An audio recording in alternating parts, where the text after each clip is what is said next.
État de droit, ça veut aussi, en tout cas, ça a été utilisé pour traduire deux choses. Ça a été utilisé pour traduire le rule of law, qui est la conception britannique originelle de l'état de droit, justement, et le Rechtsstaat allemand. Et c'est pas la même chose du tout. Même si tu vas voir, il y a une proximité sémantique qui fait qu'on a l'impression que c'est la même chose, c'est pas la même chose. Le rule of law britannique, c'est l'idée que même l'État doit obéir au droit. Mais au droit, c'est-à-dire le droit étant quelque chose d'extérieur à l'État, parce qu'on parle d'un pays de common law. Donc, c'est-à-dire doit obéir à ce qu'on appellerait, si tu veux, le droit naturel, c'est-à-dire le droit que généralement les juges découvrent à travers la jurisprudence. C'est pour ça qu'en common law, il y a des dizaines de tomes de jurisprudence. Et que ça s'impose à l'État, si tu veux, de la même manière que la gravité s'impose à l'État, ou que la gravité dans le sens d'attraction universelle. Hein. C'est-à-dire que, voilà, c'est ça la conception britannique. La conception allemande du Rechtsstaat, c'est aussi l'idée que le droit s'impose à l'État, mais que le droit est le produit de l'action de l'État. C'est-à-dire qu'en fait, l'idée du Rechtsstaat, c'est l'idée que l'État, dans tout ce qu'il fait, tout ce que fait l'État doit être légal, c'est-à-dire qu'il doit toujours y avoir une loi pour l'encadrer, qui puisse permettre de faire un recours ou pas contre l'action de l'État. Mais ça veut dire que dans le modèle allemand du Rechtsstaat, tu peux faire n'importe quoi du moment que tu as une loi qui t'autorise, si tu veux. Ah ouais, oui. Du moment que tu as un texte. Donc Et donc, l'Holocauste, c'était légal, quoi. Hein. voilà, c'est ça, Ouais, c'est bah, les Allemands. C'est les effectivement, Allemands. Et c'est alors, le quand même problème. insuffisant comme concept, quoi. Je veux dire, Et, on juste, va pas se satisfaire de ça. et justement, et alors le gros problème, si tu veux, aujourd'hui, et ça j'alerte, j'ai déjà fait une vidéo dessus pour alerter les gens, mais si je peux le répéter, c'est tant mieux, c'est que souvent, en général, quand on nous dit état de droit, nous, de bonne foi, on comprend rule of law, alors qu'en fait, c'est le Rechtsstaat que les gens nous vendent. Mais en français, on traduit les deux par le même terme. Or, toute l'Europe, notamment l'Union européenne, se construit selon l'idée allemande du Rechtsstaat. C'est-à-dire, on fait un truc, il faut une loi, on fait un truc, il faut une loi. Pas sur l'idée britannique. D'ailleurs, c'est ça qui a fini par gonfler les Britanniques, et c'est pour ça qu'ils sont partis. C'est que dans la tradition britannique, ça c'est vraiment très très très ancré, l'État ne peut pas aller contre le droit des gens. Mais c'est pas l'État qui donne le droit aux gens, c'est les gens qui ont leur droit naturellement. Parce que je pense que c'est une, une conception à laquelle tu adhéreras plus, hein, comme moi d'ailleurs, que l'idée que c'est c'est l'État qui nous concède nos droits. Et donc cette idée d'état de droit, c'est effectivement extrêmement. Pour moi, il y a beaucoup de pédagogie à faire auprès des gens, parce que même dans les politiciens, je suis sûr qu'il y en a une partie qui sont sincères, hein, et que même eux ne comprennent pas qu'en prenant un mot pour l'autre, ils sont amenés à faire tout un tas de choses qui sont tout à fait nocives pour les droits des gens. Cette incompréhension, pour moi, est extrêmement, extrêmement importante. C'est à la racine du problème.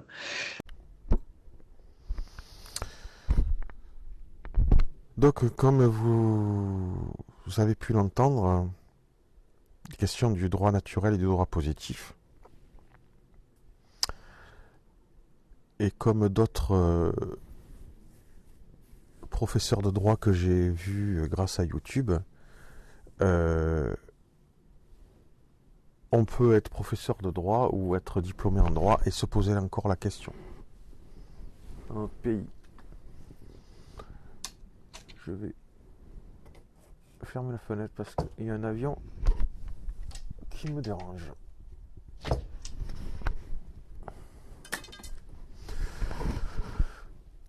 Donc, effectivement, vous pourrez écouter. Et ce monsieur à gauche, c'est Philippe Fabry. Il a un doctorat en droit, vous le voyez ici.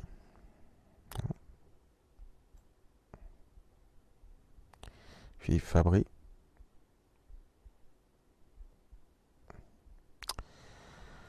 Et d'ailleurs, sa chaîne, on le voit, c'est Philippe Fabry ici. Et sur sa chaîne, ça explique qui suis-je aussi. Hein. Et puis le monsieur à droite, c'est Étienne Chouard. Et il est titulaire d'une maîtrise de droit. Hein?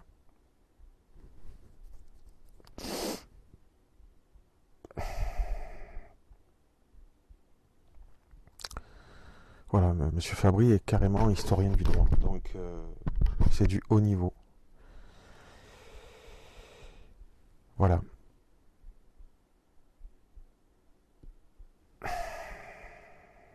Donc, je vous laisse prendre conscience de la chose. Donc là, c'est une vidéo que vous avez entendue tirée d'une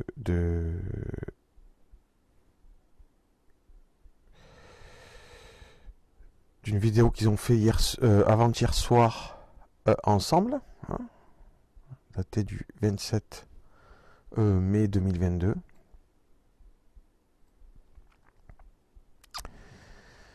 Et donc, comme vous pouvez le constater, c'est comme s'ils exprimaient leur foi chrétienne, que chaque individu était créé à l'image de Dieu, et que, même plus en tant que chrétien, même si le chrétien est appelé à être parfait comme Dieu, je sais bien, c'est une demande du Dieu chrétien pour ses disciples très élevée, mais c'est clairement marqué. Alors d'un côté, il demande aux chrétiens d'être parfaits comme Dieu est parfait, moralement surtout, pas en étant omniscient, omnipotent. Donc je pense que les autres êtres humains non chrétiens n'ont pas de souci à se faire sur un quelconque extrémisme des chrétiens, parce que cette demande très élevée, pour ma part, je crois, diminue la possibilité qu'un véritable chrétien soit extrémiste. De fait, dans le fait même que ce soit marqué dans son texte sacré lui-même, de dire soyez parfaits comme Dieu est parfait. Mais d'un autre côté, le chrétien est appelé, à un moment donné, et signifié comme le frère cadet de Jésus, qui lui est le frère aîné, pour qui Jésus, tout a été créé. Donc ça ne donne pas de droit particulier aux chrétiens, puisque tout le monde peut, enfin, s'il en existe, tant mieux, hein.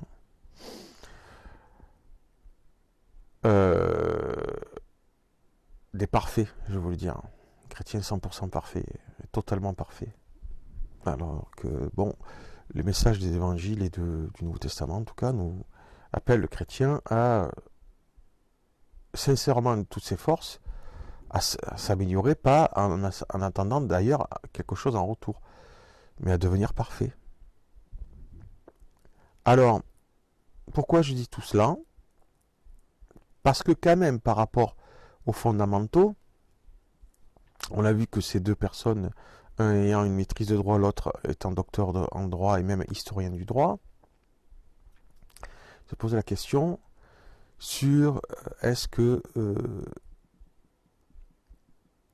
les penseurs depuis Christ, en tout cas en Europe et en tout cas en France, qui pères de l'Église, mais bon, ceux qui philosophaient pendant le Moyen-Âge, j'ai oublié le terme, et puis ensuite les philosophes des Lumières chrétiens,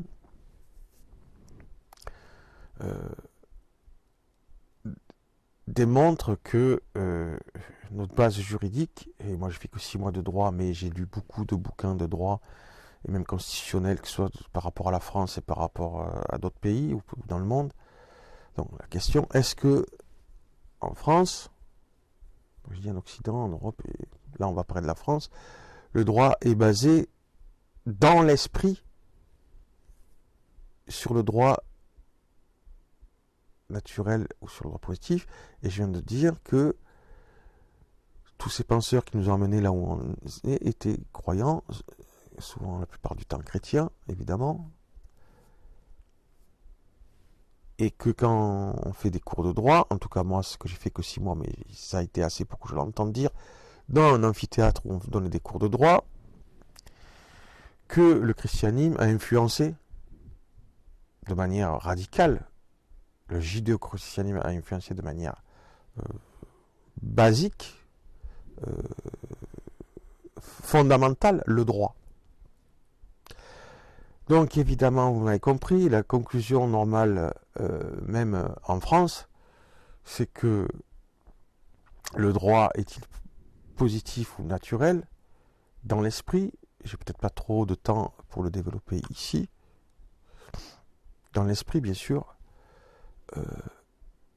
la base de notre droit parle d'un droit naturel intrinsèque de tout individu humain, en tout cas sur le sol français.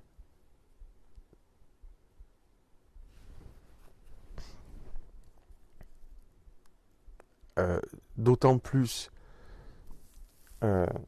s'il en a conscience, c'est-à-dire d'autant plus s'il est de tradition française et d'autant plus s'il est réellement chrétien.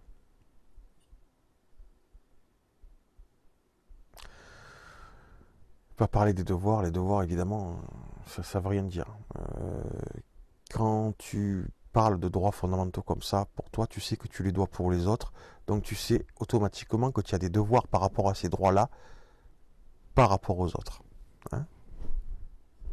Donc les gens qui veulent vous opposer ça, ils veulent vous amener au droit positif, et souvent, chaque fois, moi j'ai vu ça pour des raisons malsaines, ça n'a aucun sens. Il faut plutôt voir la chose comme ça. L'autre a des droits fondamentaux comme moi, donc j'ai des devoirs envers lui de ne pas piétiner ces mêmes droits fondamentaux qu'il a, donc j'ai des devoirs. Voilà. Alors, non plus juriste, l'autre fois j'ai vu un juge et un avocat qui le disait, si vous ne saviez pas, la base de notre société c'est la citoyenneté, c'est le citoyen, c'est pas le président de la République, c'est pas le ministre, c'est pas le juge, c'est le citoyen évidemment. Un petit rappel en passant, peut-être utile à rappeler.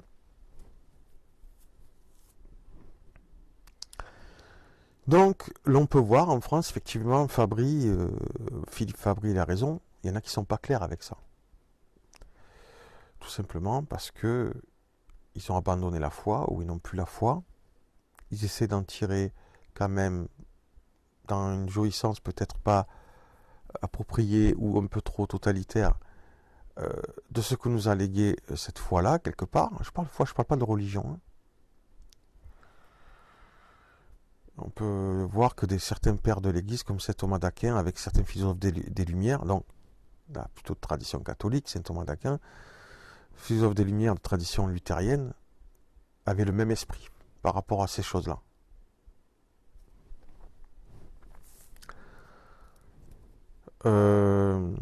Qu'est-ce que j'étais en train de dire juste avant que je donne cette précision? Bon, enfin, de toute façon, ça c'est, comme ils le disent eux deux, à un moment donné, c'est bien de comprendre ça ensemble, pour qu'on se mette d'accord et qu'on voit qu'on est en accord sur certaines compréhensions de certaines choses.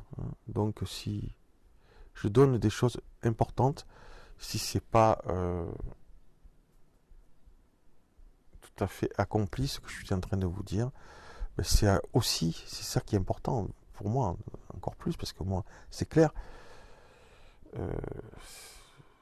c'est que vous aussi, vous compreniez ces choses-là, ou que vous en soyez d'accord. Donc, l'homme créé à l'image de Dieu, déjà dans l'Ancien Testament, le fait de devenir disciple de Christ quand on devient chrétien amène peut-être d'autant plus à respecter cette dignité humaine, d'autant plus de ceux qui la proclament correctement, de dignité humaine, dignité de l'individu humain. Chaque homme est créé à l'image de Dieu. L'homme est créé à l'image, ça veut dire tous. C'est pas en tant que groupe. Ça n'aurait pas de sens. Parce que sinon, ils seraient tous collés. Ils ne sont pas collés. Ils peuvent faire des choix. Donc, on parle de l'individu. Déjà, on parle de l'individu. Ils peuvent faire des choix individuels. Donc, on parle de l'individu. Et aussi, de manière plus générale, mais aussi l'individu qui acquiesce à ces choses-là. D'ailleurs, qui doit être privilégié quelque part. Pour ces principes-là. Ceux qui sont d'accord avec ces principes. En attendant que ces principes soient un accord général de tous les individus sur la planète, il faut privilégier évidemment pour pas qu'ils meurent, ces principes-là, ceux qui sont en accord avec ces principes. Que rajouter, je dirais, donc tous ceux qui sont d'accord avec ça, hein, je vous partage ce groupe Facebook, qui est en accord avec tout ça, évidemment, démocrates, chrétiens, fédéralistes, constitutionnels, mouvement citoyen français, et pourquoi pas qu'il y ait des Américains, parce que eux aussi font partie du pays qui a permis la démocratie moderne. Donc français et pourquoi pas américains, qui parlent français par contre, les Américains qui parlent français, ce serait plus facile. Et pourquoi pas faire bientôt des rencontres dans le dur, c'est-à-dire physiquement, chez moi, en créant une association ou pas, une association de fête, c'est-à-dire que c'est pas besoin de déclarer en préfecture ou une association déclarée, on verra. J'ai déjà une petite bibliothèque qui signifie ou qui parle un petit peu de tout ça. J'ai une expérience aussi. Donc si, en tant que citoyenne, citoyen français, vous êtes attaché à ces principes fondamentaux, enfin j'espère, hein, parce que ceux qui disent qu'ils ne le sont pas à un moment donné, ça m'est arrivé 2 fois. Ben, un jour, ils ont dit, j'ai mes droits, hein, je suis libre de penser. Bon, donc si vous voulez affirmer ou peut-être développer intellectuellement ces principes fondamentaux, et donc qui ont construit l'état de droit en Occident, en tout cas en France, eh ben, je crée une association chez moi, hein, en tout cas dans le premier temps. Il y a une bibliothèque pour s'instruire là-dessus, à l'extérieur, en plus de chez moi, c'est pas besoin de me déranger. Donc on pourrait venir librement et puis dans sa voiture lire ou dans la caravane. Évidemment, j'ai besoin de gens sérieux qui ne sont pas dans la légèreté, en tout cas par rapport à autrui et par rapport à la société. Donc c'est vous qui voyez, mais voilà, des gens conscients, hein, parce que c'est pas la peine d'avoir la foi si on est inconscient. 1 Timothée 1,19, je crois, si je ne me trompe pas, vous allez lire. Car dans la foi, une bonne conscience, cette conscience, certains l'ont rejetée, et ils ont fait naufrage par rapport à la foi. Ça, c'est un verset biblique. Je crois que c'est 1 Timothée 1,19. Car dans la foi et une bonne conscience, certains ont rejeté cette conscience, et ils ont fait naufrage par rapport à la foi. Donc, tout chrétien devrait connaître ça. Donc, que rajouter? Voilà. Je pense que c'est important. Peut-être pour vos enfants.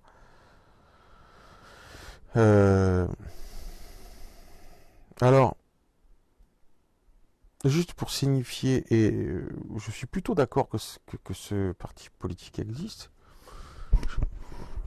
En tout cas, ce qui justifie qu'un mouvement citoyen qui ne cherche pas à avoir des voix ou des élus, mais juste à réaffirmer en commun ces principes fondamentaux.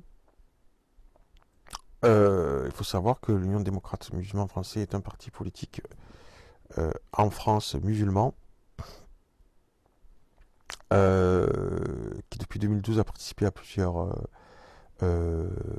élections et qui en 2022 présente des candidats encore plus que les années d'avant. Bon, voilà, c'est juste pour dire pour ceux qui voudraient dire et je suis pour qu'il existe, plutôt je dirais quand même, faut pas exagérer, plutôt pour, donc je suis clair. Donc les chrétiens, je dirais un tant soit peu peureux ou paresseux intellectuellement ou malhonnêtes ou hypocrites qui diraient que ce mouvement de chrétiens c'est pas bien parce que c'est politique.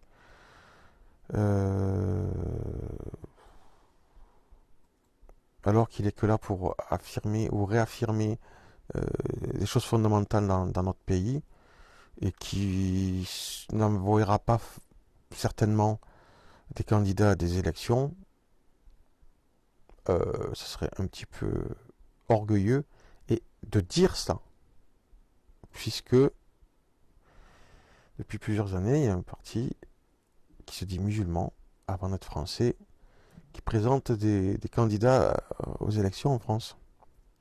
Et je répète, je dis pas ça, je le dis calmement, et je suis plutôt pour. J'ai pas dit que j'étais pour, j'ai dit plutôt.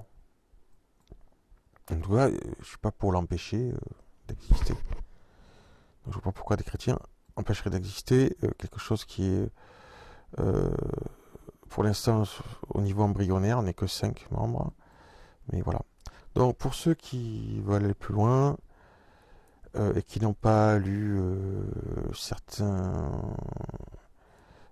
propos importants des pères de l'Église, comme saint Thomas d'Aquin, ou des philosophes des Lumières, chrétiens, d'Occident et de France, peut-être un petit peu un résumé de ce que spirituellement ou intellectuellement ou comment dire psychologiquement amène cette foi chrétienne ou a amené dans notre société. Peut-être lire ce livre Le désenchantement du monde de Marcel Gauchet. Ça pourra être un condensé qui vous aidera à comprendre tout ça. Voilà, et puis je crois que je vais remettre la vidéo du départ à la fin. Voilà, ça vous évitera de rouler en arrière. Donc, bienvenue sur ce mouvement citoyen, ni de gauche ni de droite, mais principalement pour réaffirmer ou affirmer solennellement les principes fondamentaux pour les citoyens, en tout cas, du moins, françaises et les citoyennes françaises, les citoyens français et les citoyennes françaises en France. Et puis, je vous dis à bientôt, si ça vous intéresse. Je ne vais pas en rester là, évidemment. Moi, personnellement, je pense que je vais faire des interviews profondes, posées, parce que je pense que les chrétiens en France en ont besoin. En tout cas, ceux qui sont sincères, qui sont honnêtes, intellectuellement parlant, d'être nourris convenablement et peut-être de revenir humblement et peut-être en reconnaissant un petit peu leur laisser aller à ce qui nous a fait, hein, peut-être même au-delà du religieux. Hein. J'ai pas dit en deçà du religieux, j'ai dit au-delà du simple religieux. Voilà, donc ce sera plus tard un petit centre de gens qui veulent approfondir leur foi, mais pas de manière mystique, mais profonde, comme le faisaient les pères de l'Église, certains d'entre eux, des philosophes des Lumières qui étaient chrétiens, et personne ne les aurait empêché de dire qu'ils l'étaient. Hein. Ça, c'est pour les chrétiens qui prétendent que c'était des faux chrétiens. Je pense que vous devez vous repentir, ceux qui prétendent ça, ou je ne vais pas aller vous faire soigner, mais vous allez vous ridiculiser en tout cas. C'est pour votre bien que je vous dis ça. Voilà, donc à bientôt, et puis pour que l'on mette ça en œuvre, qu'on fasse vivre ou revivre certaines choses de notre histoire, et avec humilité et profondeur.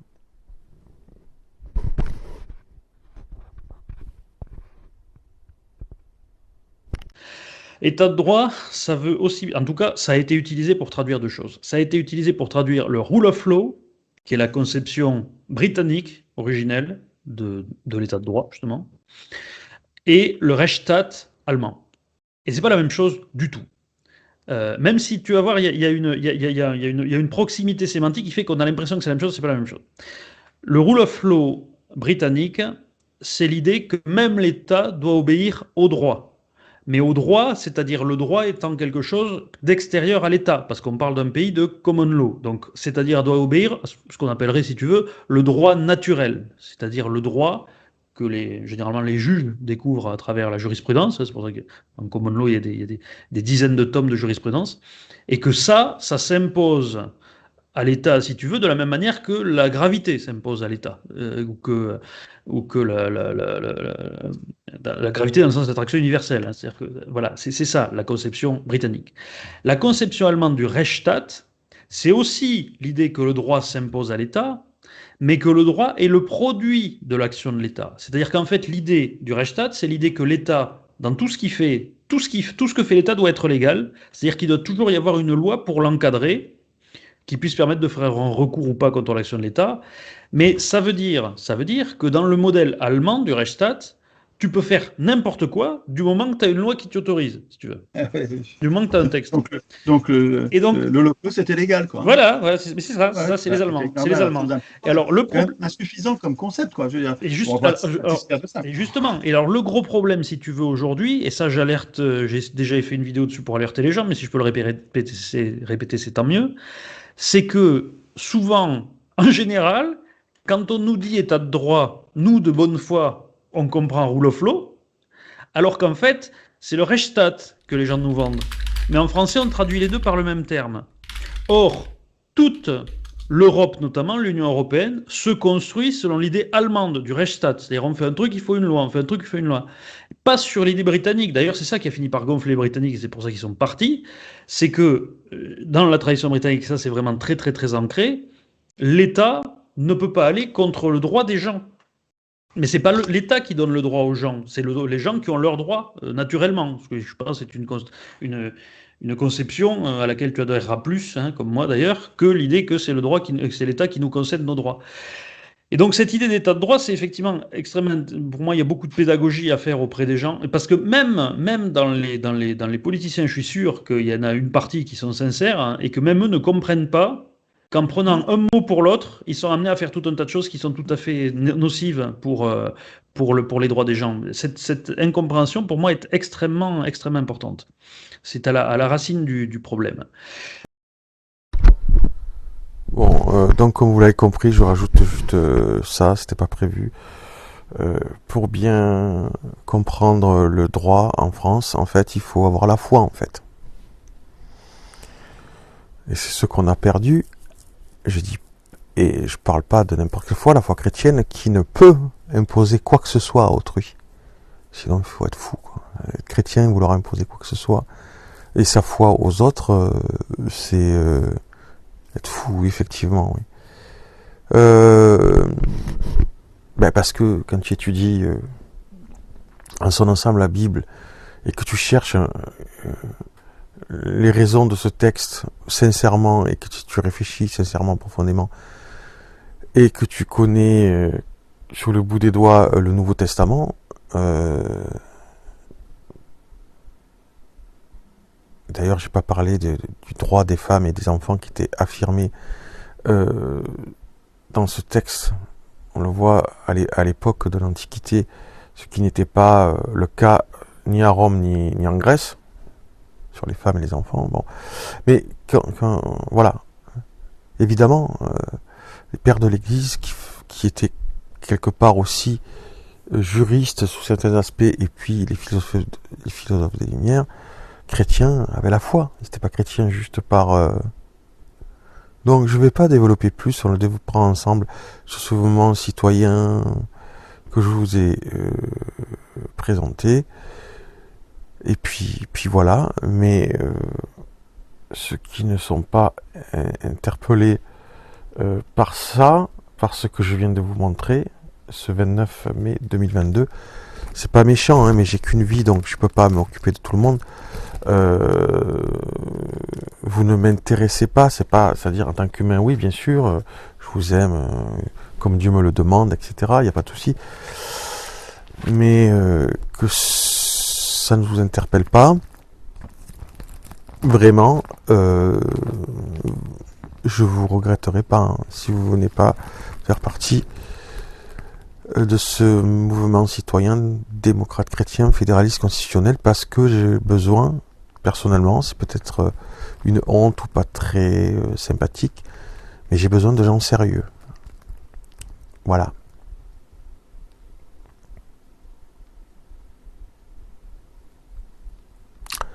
Donc à bientôt sur ce groupe Facebook et plus tard cette association ou de fait ou déclarée en préfecture pour entretenir.